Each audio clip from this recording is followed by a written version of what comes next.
इंदौर के रीगल तिराहा के समीप प्रीतम माला दुआ सभागृह में आज एक संवाद कार्यक्रम हुआ, जहां एक देश एक विधान मेरा भारत देश महान विषय पर विश्वम संवाद का आयोजन हुआ। मेयर पुष्यमित्र भार्गव ने भी सभी को संबोधित किया। विश्वम संवाद आयोजन में सर्वोच्च न्यायालय दिल्ली के वरिष्ठ अधिवक्ता अश्विन कुमार उपाध्याय ने मुख्य वक्ता के रूप में मंच के माध्यम से अपनी बात रखी और एक देश एक विधान मेरा भारत देश महान विषय पर संवाद भी किए।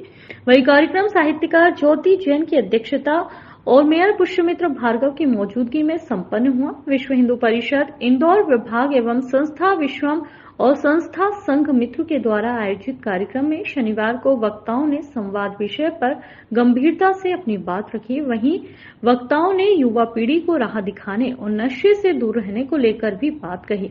अपने वक्तव्य में बुद्धिजीवी वर्ग ने 3 तलाक सहित कई तरह के कानून के बारे में जानकारियां दी। हमारे संविधान निर्माताओं का सपना था कि भारत में एक देश एक संविधान हो, एक देश एक विधान हो।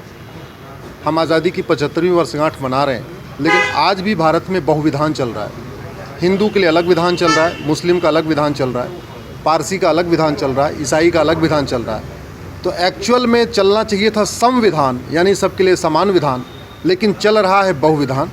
ये बहुविधान खत्म हो, भारत में संविधान लागू हो, सबके लिए एक विधान हो, एक देश एक दंड संहिता हो, एक देश एक नागरिक संहिता हो, एक देश एक पुलिस संहिता हो, एक देश एक न्यायिक संहिता हो।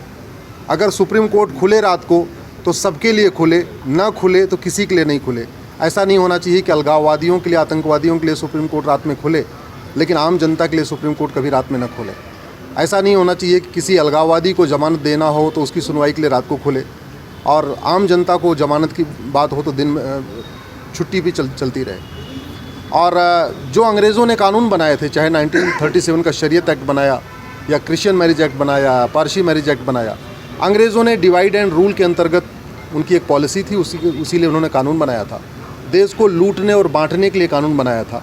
तो सारे अंग्रेज़ी कानून ख़त्म हो, लूटने और बांटने वाले कानून ख़त्म हो।